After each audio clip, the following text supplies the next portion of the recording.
From jarring CGI taking you out of the moment entirely, to kisses that made your heart sink instead of flutter, there's just no erasing these unfortunate scenes from your mind. The undeniable Gareth here from What Culture Star Wars, and here are 10 Star Wars scenes everyone wishes they could unsee. Number 10. Background stormtroopers detract from the action. Obi-Wan Kenobi. Make no mistake, Deborah Chow and Disney brought more than their fair share of excellence to the Star Wars streaming service party with this year's Obi-Wan Kenobi. But even with some outstanding performances and a rather gripping tale being told, there was still no escaping the fact fans were taking in an epic story that unfortunately had to be brought to life on a TV budget. Never was this more evident than during Part 4's detour to the Fortress Inquisitorius, when Kenobi and Tala Durith attempt to sneak off the Nur base with a young Leia Organa. On top of the majority of the Imperial forces either looking like they were jarringly added in during post-production, a quick glance at the stormtroopers occupying the background during this sequence depicts the platoon seemingly walking straight at a window for some reason. Clearly, the idea here was to simply make the setting feel as busy as possible, but the lack of thought and attention put into something as simple as the logic behind the direction a background brigade are heading in ultimately ends up detracting from what should have been an otherwise daring escape sequence. Number 9. Rey and Kylo Kiss. Episode 9, The Rise of Skywalker. There's nothing wrong with pumping a little love into this galaxy far, far away in the slightest. Just look at the whirlwind romance experienced by the unlikely lovers that were Han Solo and Leia Organa. However, what separates this OG romantic story from some of the other less celebrated instances of Star Wars loving is the fact that Solo and Organa's relationship felt organic, charming, and logical based on the circumstances offered up. The same most definitely could not be said for the jarring development of passion that concluded Ben Solo's big screen journey in The Rise of Skywalker. After spending much of the sequel trilogy at odds with one another and rarely even offering up an ounce of sexual tension, Rey and a soon-to-be dead Ben share a quick smooch on the back of the latter, reviving the former post-Palpatine pulverizing. With just about everyone recoiling at this odd smooch from the get-go, it came as little surprise to see Disney attempt to backtrack on the kiss in the film's official novelization, classing it more as a kiss of gratitude. But that still couldn't erase the fact that this locking of lips was about as bizarre as it was unearned. Number 8. Happy Life Day, Star Wars Holiday Special.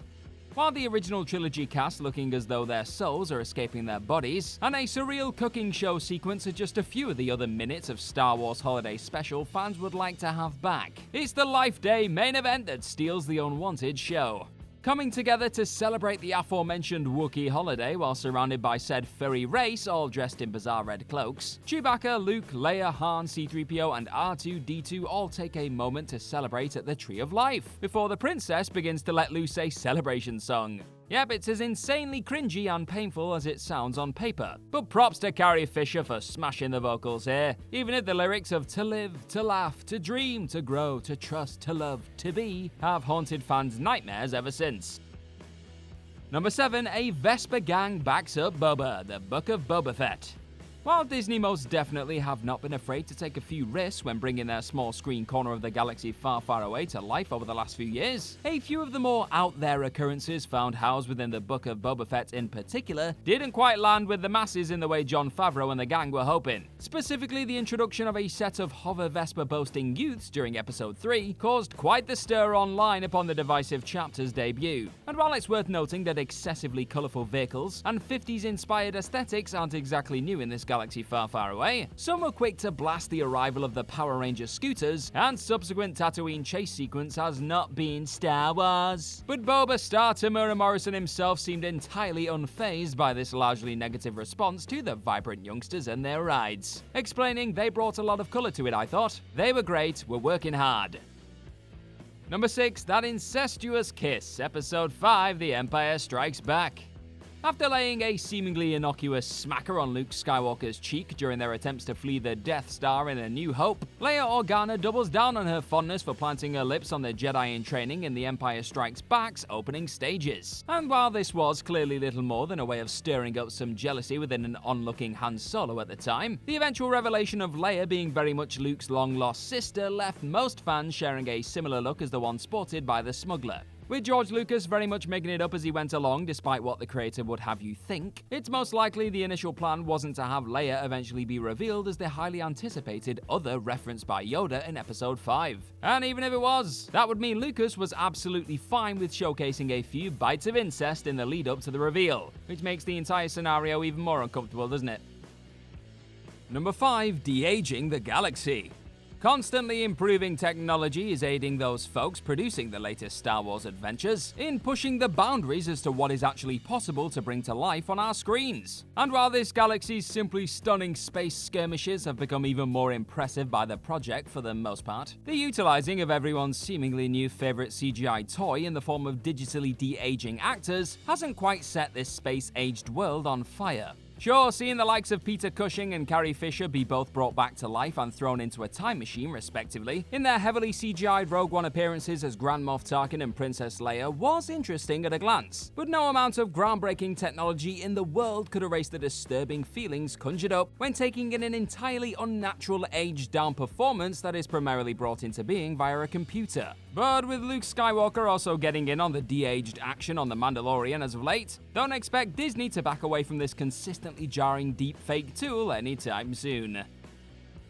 Number 4. No! Episode 3, Revenge of the Sith.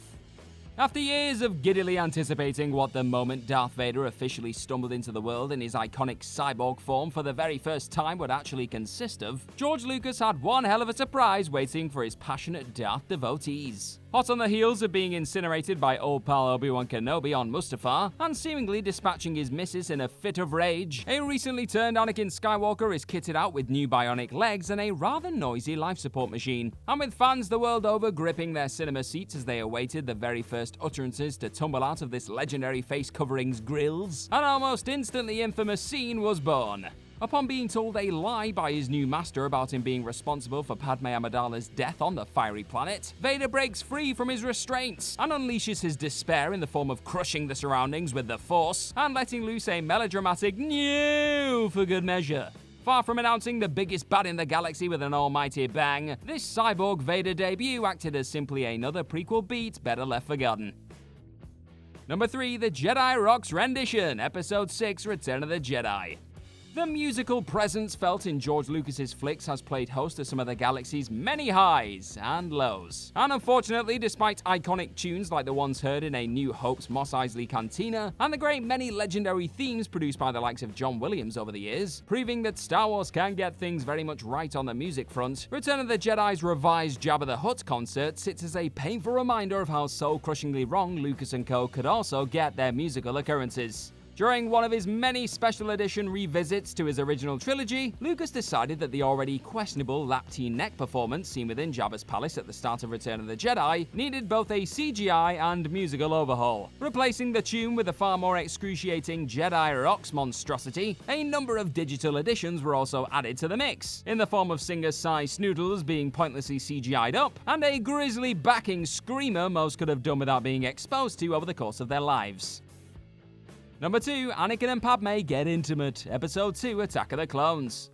Despite all of George Lucas, Natalie Portman, and Hayden Christensen's best intentions, the record will always show that this particular prequel tale of forbidden love became the galaxy's most infamous damp squib. And while it's hard to land on just one prequel-loving moment that fans could have likely done without, with Skywalker's distaste of sand, and Amidala's declaring of her lover breaking her heart amidst the flames, both ranking pretty high in the cringe-inducing list of love, both of these moments pale in comparison to the pair's hilariously intense exchange in the darkness on Naboo.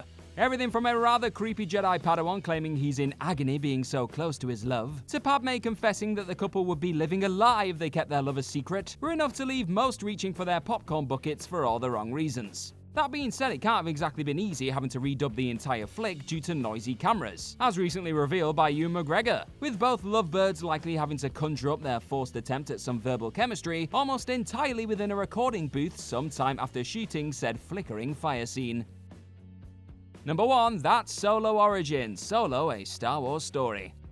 Disney's attempts to spin off the galaxy's favorite rebellious smuggler got off to perhaps the most frustrating of starts humanly possible back in 2018. Before blasting into how the lovable Han Solo became best buds with a certain towering Wookiee, or forged part of his iconic legacy during a legendary making of the Kessel Run in less than 12 parsecs, someone thought it would be a simply outstanding idea to have the character made legend by Harrison Ford be christened his immortal moniker in the most ridiculous of circumstances in the film's opening stages. Upon being asked by an Imperial officer who Han's people were as he attempted to sign up to the Empire, the old and Ehrenreich younger iteration of the future general would declare that he doesn't have any and is alone.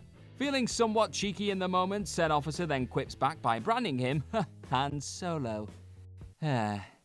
What made Solo such a captivating presence in the first place was the aura of mystery that accompanied him out of the gates. And said aura was effectively proton torpedo to smithereens from the off here, thanks to a pointless branding and film in general Disney and Force fans would rather have struck from the record. And that's our list. Know of any other Star Wars scenes everyone wishes they could unsee? Let us know all about them in the comments section right down below, and do not forget to like, share, and click on that subscribe button while you're at it. I have been Gareth from What Culture Star Wars. Thank you very much for watching this video today. May the Force be with you, and hopefully I'll see you very, very soon. Bye-bye.